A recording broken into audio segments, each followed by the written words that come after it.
Hey guys, what's up? It's me, Wigwam, and this is maybe a weekly what's up, maybe just like a review, maybe a preview, so I don't know, just pick whichever title I put down below the video and insert your own intro here. With me, Wigwam! Let's play the video.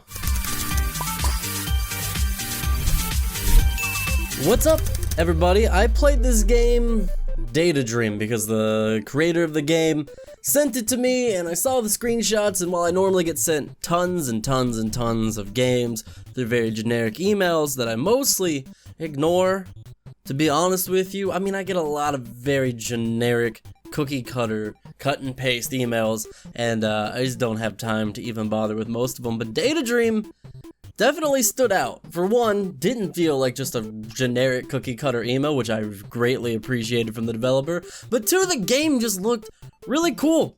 Gave me like Anodyne 2 vibes, those kind of weird, fun indie games that are just a little different, a little more atmospheric, a little more artistic, trying to be something a little extra, something a little more original, and I was like, this is a game that I need to get my hands on. So I did, and well, let's talk about it, shall we?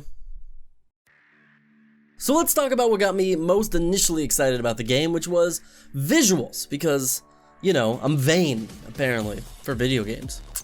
The visuals were this inventive and heavily stylized, like, Tron-inspired world of inside a computer. In fact, it's kind of what I wish Tron Legacy had looked like, instead of the weird, like, edgy 2000s look we ended up getting. This is a much more like modernized version of the original Tron, a very creative visual style to bring this inside the computer world to life.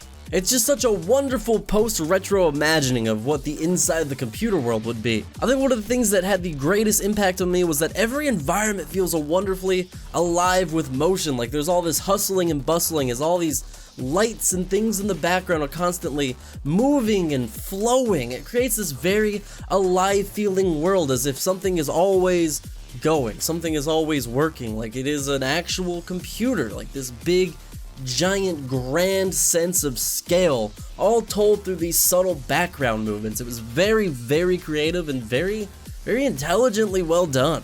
Many of the characters themselves also had very cool visual designs. They took this combination of what the actual physical computer hardware did, and then also used a lot of heavy inspiration from different mythologies, which created these very grandiose and godlike figures at times, and other times more just comical and hilarious characters. I liked pretty much all the character designs in this game except for this one guy who looks kind of creepy, to be honest with you. And really the largest problem with this character design was nobody in this game has moving mouths, and there's not really a problem with that because most character designs don't even have like mouths at all in this game, but this guy did, and he didn't use it, but he still spoke, and it was kind of weird. But let's not undercut what is 90% cool character design with what is 1% of very weird design. That does bring me into the voices though. The voices were a very wide spread of hit or miss. Some voice actors nailed it and did a very cool job, where the effects were used very proficiently and, or I would even say expertly.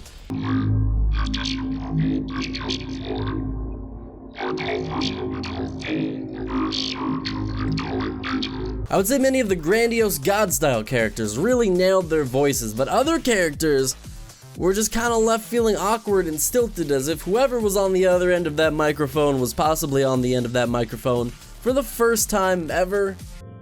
Check it out! Some of these bugs are dropping charge! Pick up some while you're already at full capacity and you'll go super. It's a rush. By the by, some of the little data leechers are pretty hard to reach from the ground. I mean, I get it. Voice actors are very expensive. Taking on voice acting into your game is a very ambitious thing to do to begin with, but to be honest with you, while some characters I instantly fell in love with because of their voice actors, other characters I was literally chuckling at because I was just like, not quite what I was looking for. So let's take it into the gameplay next, okay? The gameplay also was a mix. Let's talk about what worked and what didn't work. so much. So first off, as soon as I jumped into the game, I was impressed by the variety of movement options and how wonderful they all felt. You see, you have a few basic but very well done options for getting around the world, apart from your basic walking, which was fine, it's walking. But you also have this ability to jump and then glide, which felt excellent, very fun. You also have this ability to constantly be dashing in this light speed form, which felt great for plowing through areas and gaining speed, and just in general gave you that great kind of speed running feeling. It's not real speed running, but it gives you that like illusion, which I think as a player a lot of us really like in games. The not so great parts of this was just one specific thing that didn't even really come up until much later in the game. It has this mechanic where if you collect a lot of what is essentially health energy, you can get like an overboost if you collect more than enough health energy, where you'll gain super speed and you'll be able to instantly attack enemies in light speed form.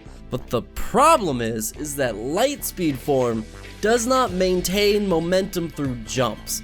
So at a later part where you were using this ability to race away from an enemy, no spoilers, you would have to jump and then you would go flying wildly off in a random different direction because you would retain zero momentum. So you would hop, and instead of doing what you would like in a game, which is if you hit the wrong direction, you would still maintain forward momentum while also starting to drift off in a new direction, you would just instantaneously hit the ground and start going off at a 35-degree angle in the wrong direction. It was very frustrating when the game was demanding perfection from me, and I was unable to deliver it due to what was really kind of an oversight in movement. Really, the lack of momentum in this game in general was one of my biggest issues with how controls felt, and while controls I would say overall felt decent. I give it like a 6.5 out of 10 as far as basic movement controls go.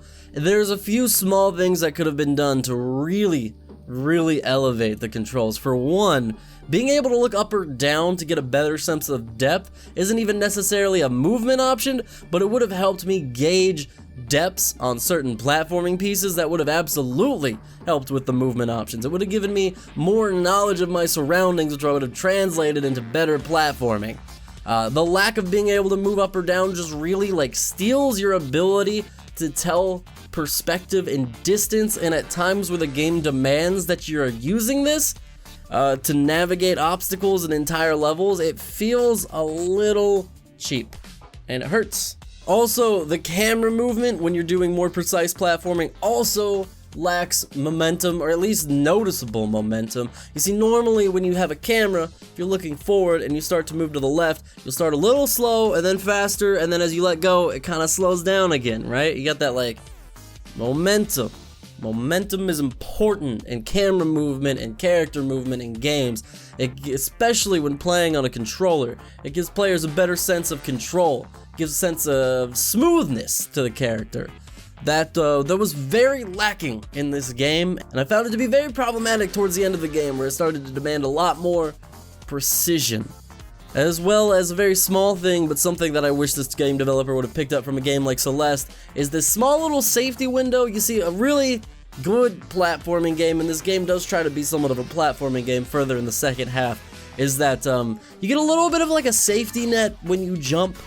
In the game like Celeste, you can actually walk off the platform and you have a few frames of post-platform jumpability, which is probably none of the right phrasing, but I think it gets the message across. You see, what happens is basically if you're a little off and you slightly maybe walk off the edge before hitting the jump button by just a few frames, you have this wonderful safety net where you can still land the jump. It's part of what gives Celeste its great proficiency of movement. It's what makes it feel so great, and what gives it such a deep technical prowess in its gameplay and mechanics. Again, a small thing that would propel this game very far. Also in the realm of gameplay, I want to talk about the enemies. See, unfortunately, there's really just 3 basically easily avoidable enemies that once you figure this out, you essentially just start speeding through most of the game. I think the first 30% of this game took me about as much time to run through as the last 70% of the game when I decided to just stop fighting all the regular enemies. The bosses are very cool. Each boss offers a unique puzzle to defeat them, but some can be somewhat tedious to pull off. One in particular really only was the one that I was not a huge fan of. Not because the idea wasn't good, because the idea was fun. It was fun. Pulling off the method with Swift to actually win was not so fun. It was a little more on the slow and boring side. But the ideas are there. The ideas are certainly great. Now, I do feel bad because I wanted to cover all of that because I felt like I had options there for what could have improved the game, but I don't want to give you the impression that it was all bad. It was a little clunky. And if you don't like clunky, it may be a turnoff for you. But if you can withstand that, you've still got a very creative game. You see, the story and environment telling in this game is far beyond this developer's, what I would say, experience, years, I don't know how you want to phrase it. From a newer developer who's been working on one project for so long, the world that he's created, the story that he's telling is damn impressive, alright? And the gameplay mechanics that he chooses to tackle, while I don't feel like they all worked, while I feel like some of them could have certainly been minorly tweaked for major results, the scope of the project is damn impressive, and the story kept me driven. The villain, while somewhat Shakespearean, I would say, in that he's not necessarily, I wouldn't say comical, but a little over the top. I'd just say Shakespearean, you know? Very evil villain, but wonderfully evil villain. Wonderful characters, a wonderful reimaginative world. Again, this game is what I wanted Tron to be. This is better than Tron. It seems heavily inspired by it, or at least lightly inspired by it in the visuals and some of the storytelling. But instead of the person going in the computer, it's all just like computer programs coexisting each other. But what a wonderful imaginative telling of such an everyday object that we barely think about. And the gameplay itself has plenty of great creative moments. There's flying ship moments, there's some platforming moments, there's puzzle solving moments, and again, well, certain things come out a little tedious, didn't quite hit exactly right. The ideas are there. And I think for someone who really likes indie games, for someone who really appreciates an artistic indie game or a creative world building, you've got yourself a must play here, alright?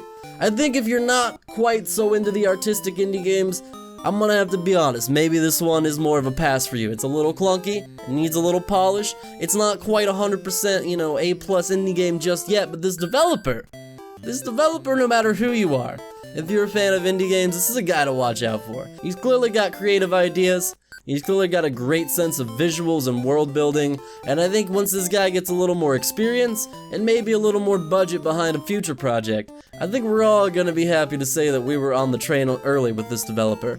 So, check out links down below if you want to check out the game, links down below if you want to check out the developer. To the developer, I want to say thank you for giving me a free copy of your game to look at. I hope that I wasn't too harsh on it. I just wanted to be honest about my opinions with it, but I do overall think there's a huge amount of potential here. Just maybe needs a little more tweaking and polish. I look forward to future works. As always, guys, I've been Wigwam. If you played this game or if you've seen this game, let me know what you think down below in the comments, as well as check me out on Twitch, where I stream basically every single day ever for eternity. If it's day ending in Y, I'm probably live on Twitch. I love you guys' beautiful faces. Have a wonderful week because you deserve it, and I'll catch you guys in the next video. Bye-bye!